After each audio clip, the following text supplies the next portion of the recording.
Well, hey everybody, what's going on? What's happening? What's happening? What's happening? Thank you so much for joining me on your Sunday evening, spending your Sunday night with me. I'm sure you have a lot more things you could be doing than watching me live, but I appreciate you for being here. Looks like we got some folks in the chat. I got that hiking guy. Thank you so much, Chris, for joining me, buddy. And Hooks and Hammocks is here. Carlson Adventures is here. Thanks, guys. Thanks for coming on.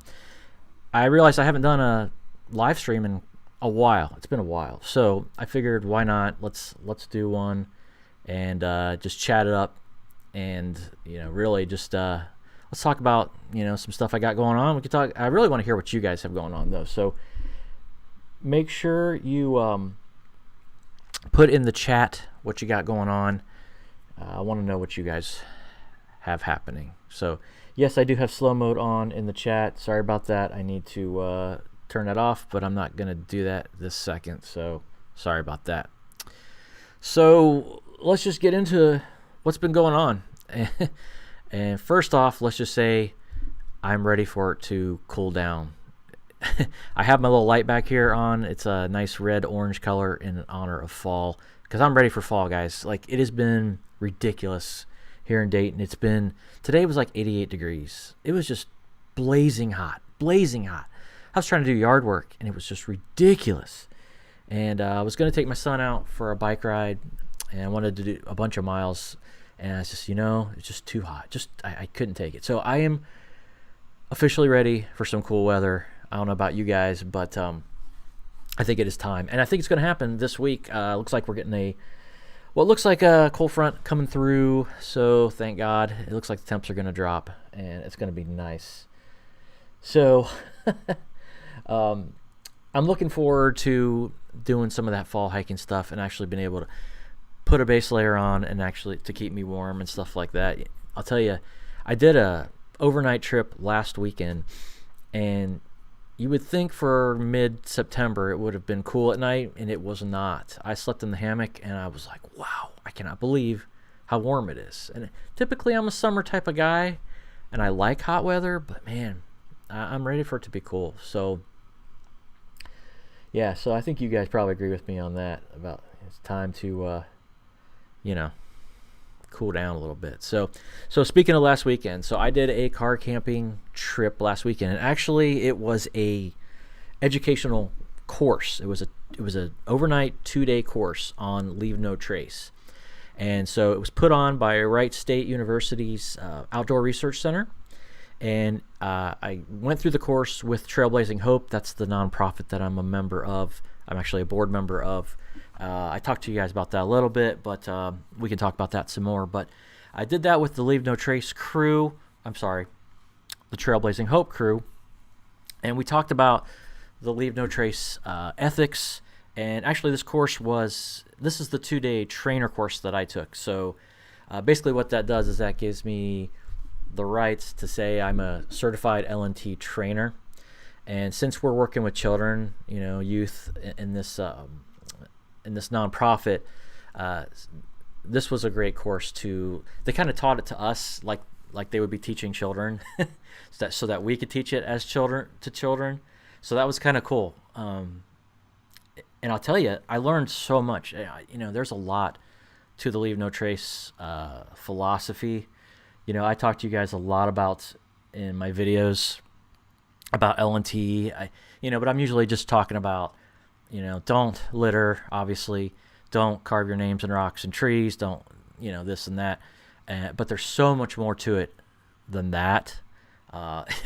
It can go really, really deep. And I know there's people on different ends of the spectrum. There's people who are kind of on this, far liberal end of the spectrum that are like, just don't trash the woods. And then there's people on the other end of the spectrum that are like, you can't harm a leaf because that has destroyed the environment. Well, I'm somewhere in kind of more towards the middle there, because it's impossible to not leave any kind of trace when you're out there in the woods.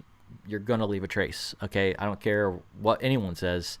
You're putting down a tent, you're putting up a hammock, you're going to kill an insect, you're going to kill a plant, you're going to do something to affect the woods.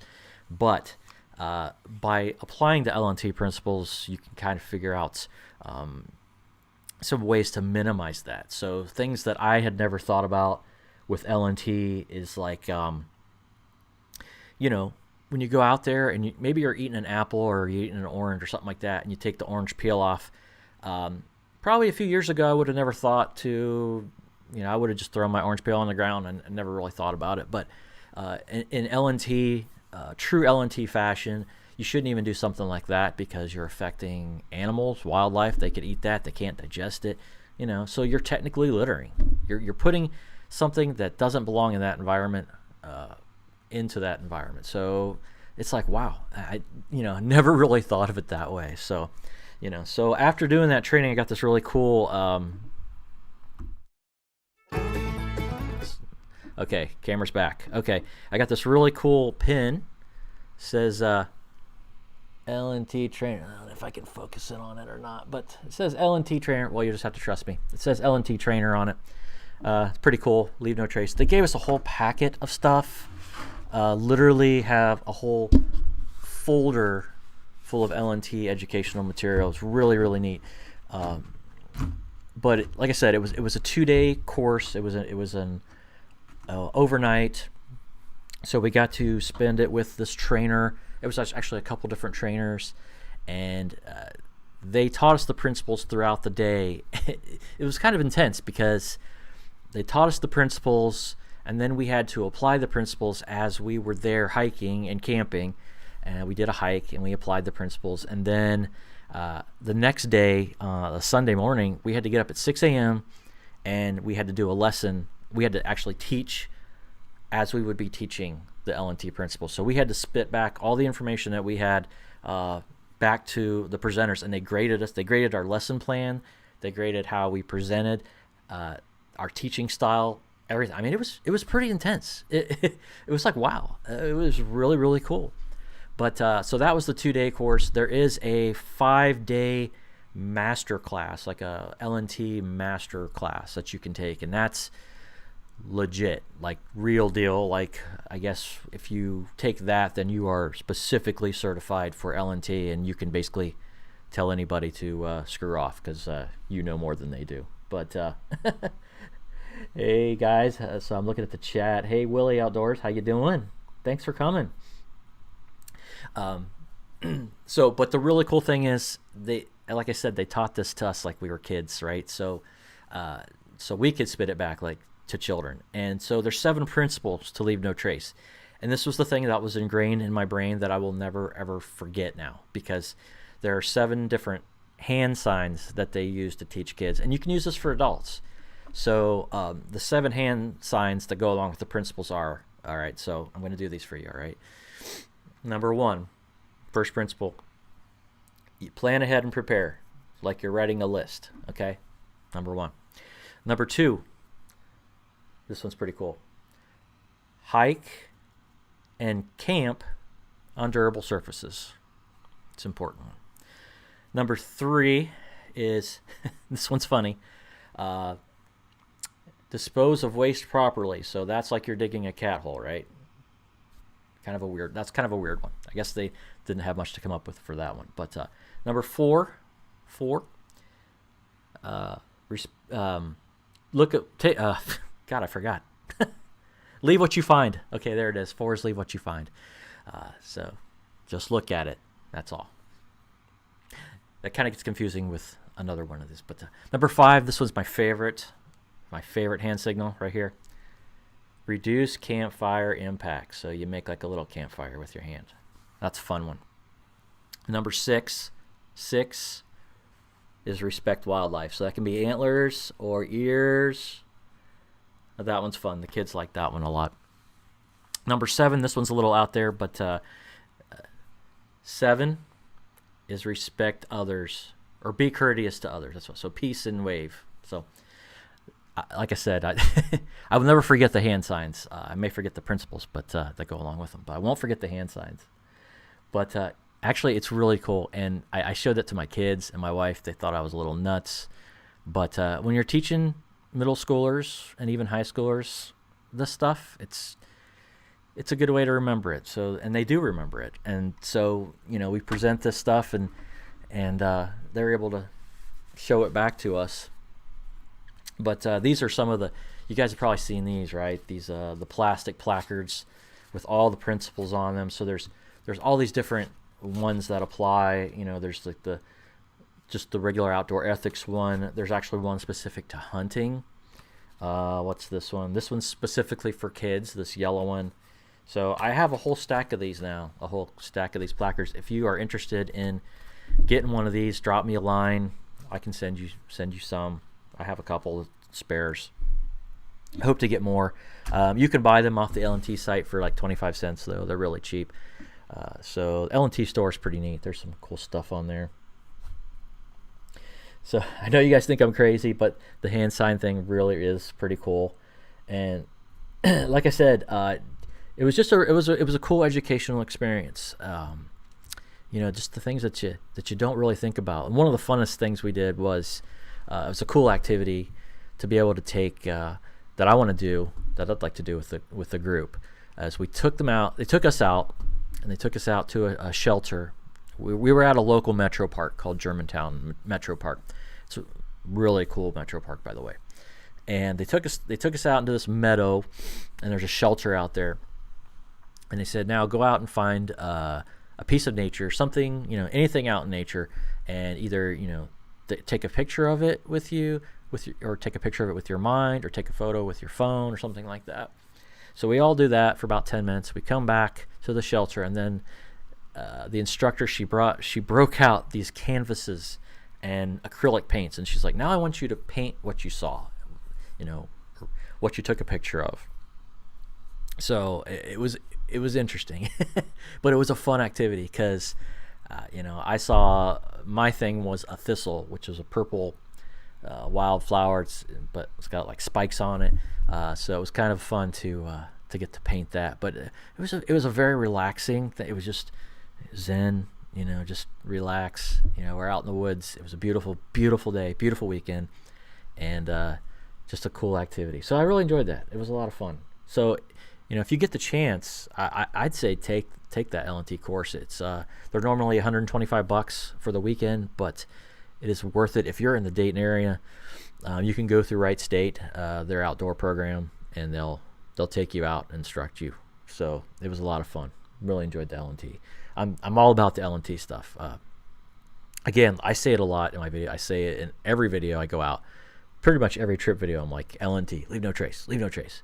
But, you know, now knowing these principles, I can look for other things and try to apply the principles to that. You know, I'll tell you, I was up in Mohican State Forest a couple weeks ago doing a backpacking trip, and man, I was really disappointed.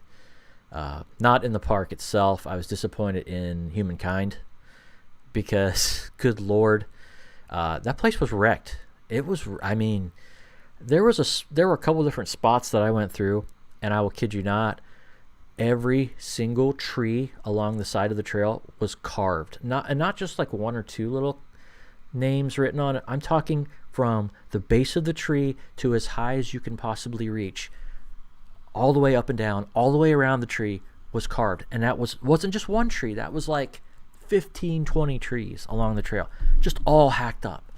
I could not believe it. I was amazed. And it was just freaking disgusting, you know. And there was another section where there's a waterfall, and there's these giant cliffs and rocks, and there was carvings all over the rocks. Just sick, you know. Just I don't know, you know, our state parks, kids, adults, lots and lots of people really need this LNT training. They need to be, you know, you would think it's just common sense, common courtesy that you don't go out and wreck stuff. You won't go to somebody's house. You don't go typically to a store and start wrecking the aisles. But I guess people do, you know, and so I guess they feel like go out into the woods and do the same. Hold on just a second. I need to plug my Mac in. I forgot to do that.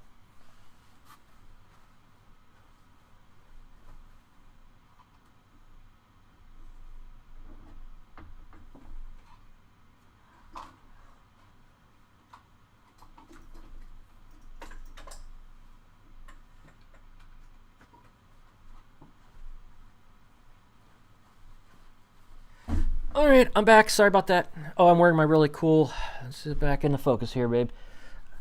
My cool Denver, Colorado shirt that I got at the Denver airport. I love this shirt. It's fantastic. Yeah, so you guys know what I'm talking about. Just how bad it is out there. Man, just, you know, it's disgusting. The Deem is always trashed. Yeah, Carlson, man, you know, I don't go there enough to say, to be able to really tell you if I can, know. I'm sure you're absolutely. But just, you know, some of these states, you know, we talk about the gorge all the time, Red River Gorge, and how trashed it is. And, yeah, every time I go down there, I get more disgruntled with humanity because it's just like, man, I don't understand why it's so difficult to not carve on rocks, carve on trees. But I don't know. It's just common courtesy that people lack, common respect. Hey, Spaguyver's here, man. What's up? Hey, buddy. How you doing, Spaguyver, man? Mark is on. So, Mark, I was just talking about the LNT training that I took last weekend. It was a 2-day course and a lot of fun, man. I learned a lot about LNT, stuff that I never really realized before. But I was also talking about how bad some of our parks are around here. I don't know how it is out where you are, man, but here in Ohio, it's in Kentucky and Indiana, people are just rough on our natural areas. It's sad, very sad. So, speaking of backpacking, though, I haven't done a backpacking trip in a while, and I'm getting ready to do one here coming up the first weekend of October. So I'm going to be hitting up a place called, I was telling you guys about Germantown Metro Park. Well, I'm actually going to be doing a hike that goes through Germantown Metro Park, and it's called the Twin Valley Trail, or we call it the TVT, Twin Valley Trail. It's going to be an overnight hike. It's about a 22-miler. It's a gorgeous hike. I've actually done it as a day hike before. I've never actually done it as just a leisurely overnight trip. So it's going to be cool. I'm looking for. I hope the weather is nice. It could go either way that weekend, but I think it'll still be all right at that point. But basically, the trail starts at one metro park called Twin Creek.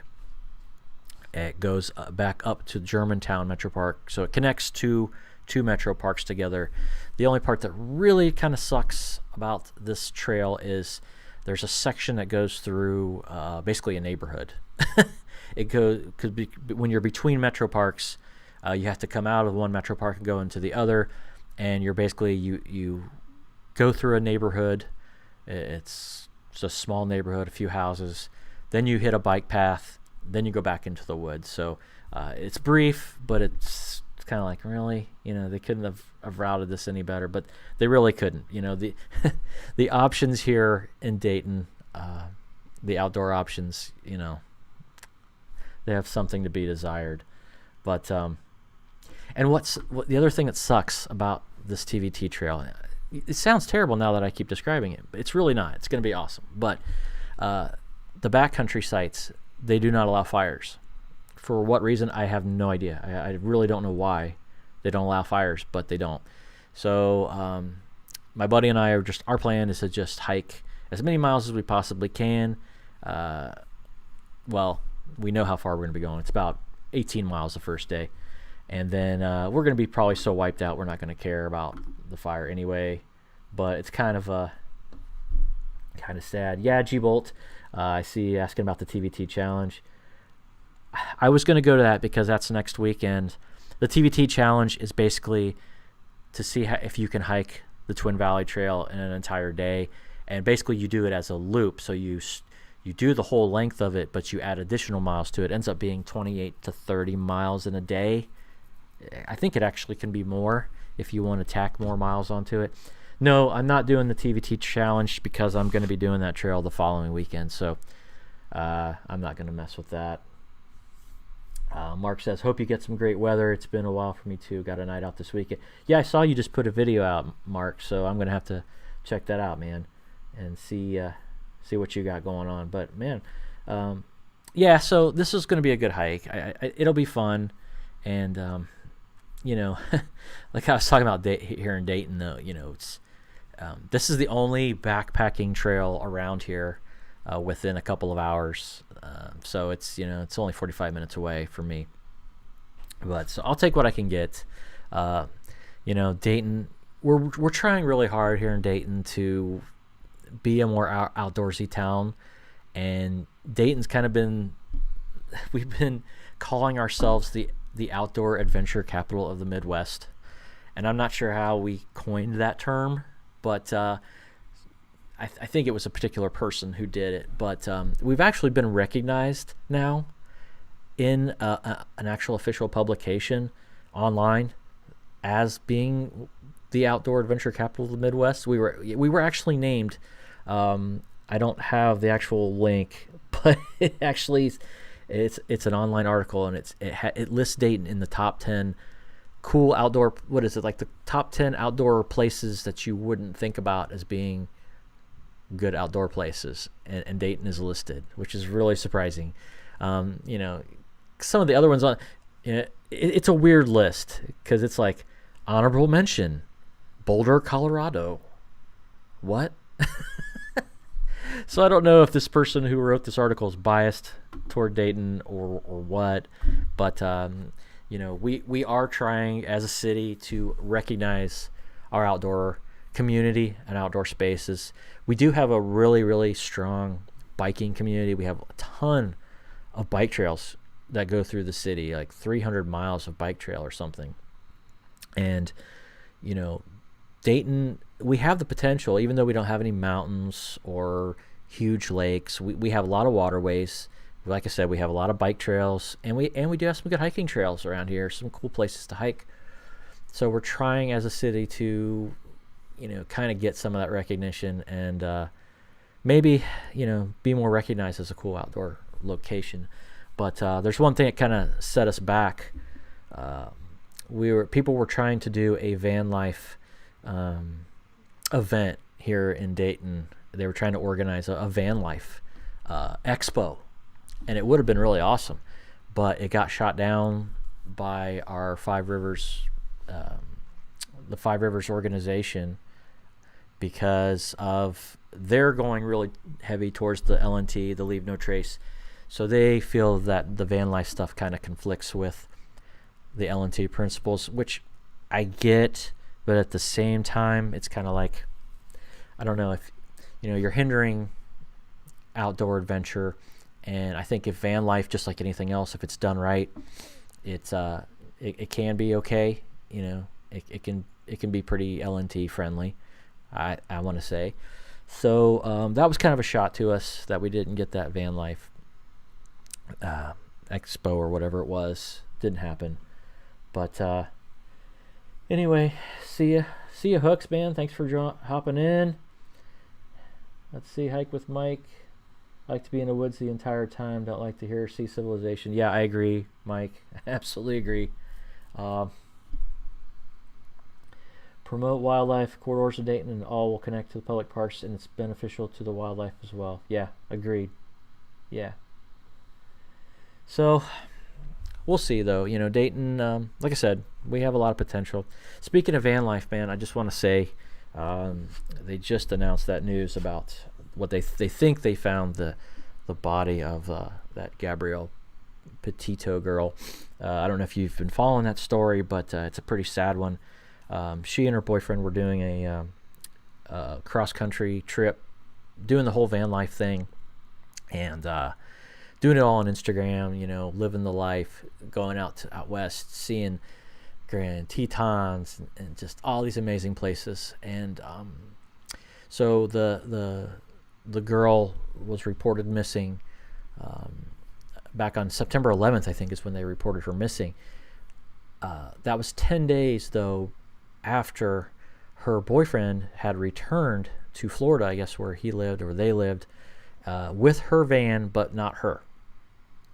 So it was immediately really sketchy situation. This girl just disappeared out in thin air, and you know, people have been looking for her. They've been looking all over out the west for her, trying to find her. What makes it such a terrible situation is the boyfriend is not speaking. He's not saying a word. He lawyered up as soon as he got back, which a lot of people are just, I like to give people the benefit of the doubt. In most cases, I'm going to be like, okay, maybe just, who knows what happened. But the fact that that he did that he lawyered up immediately, and just like, I'm not talking, I'm not saying a word, and that's really sketchy. If it was someone I loved, I'd be giving every piece of information I possibly could. I'd be doing everything I could to work with the authorities, not the opposite. So anyways, turns out they did find a body in an area where supposedly these two had been camping in, I believe it was in the Tetons. I hope that's right. But it's sad. It's a sad situation. I pray for her family, if it is her, whoever it is, I pray for their family. That doesn't sound very nice, but it's just a rough situation. But it goes to prove. I posted this on my Instagram story, a couple days ago. It's like, things may look great on social media. It looks like people are having the time of their life, but things could be happening behind the scenes that you never know about, and it could just be disaster happening. Social media is it's a wonderful thing. I love social media. I'm on it all the time, but I think a lot of people, aren't necessarily who they really are.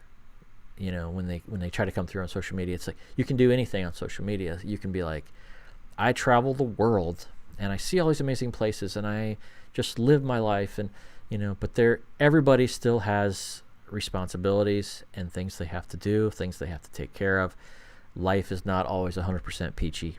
So don't believe most of the stuff that you see without, taking it with a grain of salt, is in my opinion. But, I pretty much share with you guys my boring life is just, hey, I'm in my backyard. My life's boring, so I try to spice it up a little bit. Mark said, yeah, such sad news. He's missing in Florida overall. So the whole story, the boyfriend, sorry to harp on this story, but the boyfriend of Gabby Petito, he himself has disappeared. He was staying at his family's house, I believe, in Florida there. Like I said, he had lawyered up, wasn't speaking, and then he has disappeared. And they're searching these like a 10,000 acre nature preserve in Florida looking for him. And so who knows, man? It's a weird story. It's going to be one of those Dateline movies. It's going to be it's just awful, Somebody so young, just sucks. Chris says, believe everything you see on my channel. Well, Chris, I know your life is amazing, dude. So everything you do, I absolutely believe, 100%. So what are you guys up to? What do you guys got going on? Let's talk about you for a second. Put in the chat. What do you guys have any plans for hiking? I know Chris, that hiking guy, you were talking about doing some pond exploring over there in the Deem. I need to get back over there with you, man, and I want to do some more geode hunting. And okay, so after this weekend, I have to disclose that as well. The geode hunting thing, because one of the principle number 4, right? Leave what you find. So now I kind of have this, I don't want to say guilty conscience about collecting things like geodes, even though you can legally collect geodes in the Charles Dean Wilderness. It's legal. It's not against the law, but I'm telling myself, do I not? Do I? I don't know. I'm a rock hound. I like to collect rocks and fossils and stuff. I know that's some people are like, what? But it connect. I feel like it connects me with the outdoors. I have lots of rock pieces in my house. There's a flint quarry that I go to here in Ohio where it's basically an older couple's land. They have it's flint. It's just tons and tons of flint, and you pay her a small fee, and you take some buckets in, and you collect your flint, and you hike out with it, and you weigh it on her porch, and she weighs it out, and it's like 50 cents a pound. So last time I went, I got 100 pounds of flint. What am I going to do with all that flint? I'm really not sure. It's in a bucket in my basement over here. But I'm going to polish some of it. I know what I'm going to do. I'm going to polish some of the flint. Some of it I have as display pieces because it is world-class quality flint. This is the kind of stuff that... this is the exact location where Native Americans would go, and they'd collect the flint, and they'd make... they'd nap. You know, napping is making arrowheads, tools, stuff like that. They would... When you're hitting the rock, you're napping it. There's actually what they have what's called the nap-in, which is a big thing once a year, where all these people that do this as a hobby, they make arrowheads and stuff as a hobby. They go up there and they do the nap-in. So they collect their flint, and then they sit around and they make arrowheads. And I've never been to the nap-in. It was canceled last year, but I think they did do it recently this year. So it's kind of cool.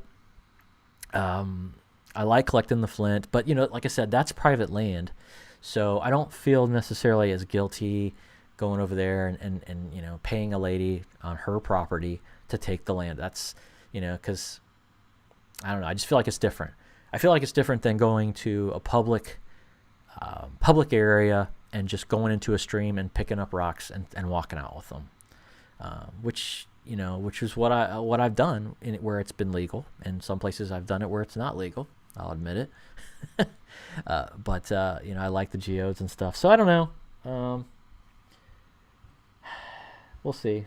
Fossils rock. Hike with Mike said. Okay, Willie Outdoors says he's hanging out to Grayson Highlands, Virginia, with his wife and a group of friends.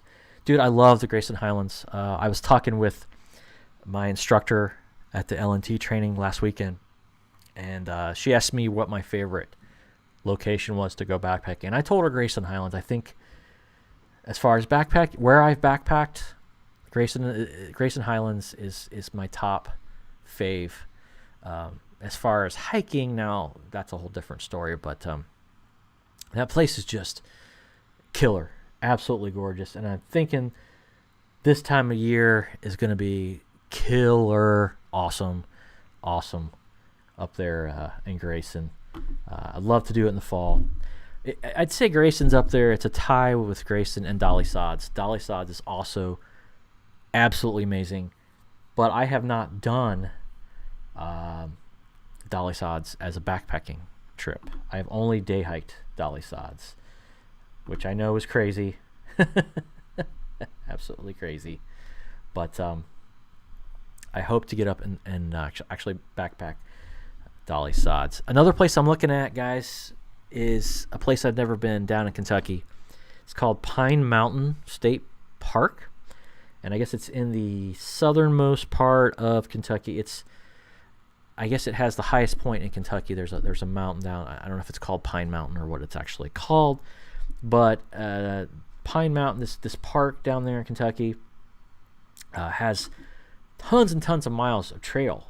And I was looking at it online. I watched some videos, and a lot of you guys have done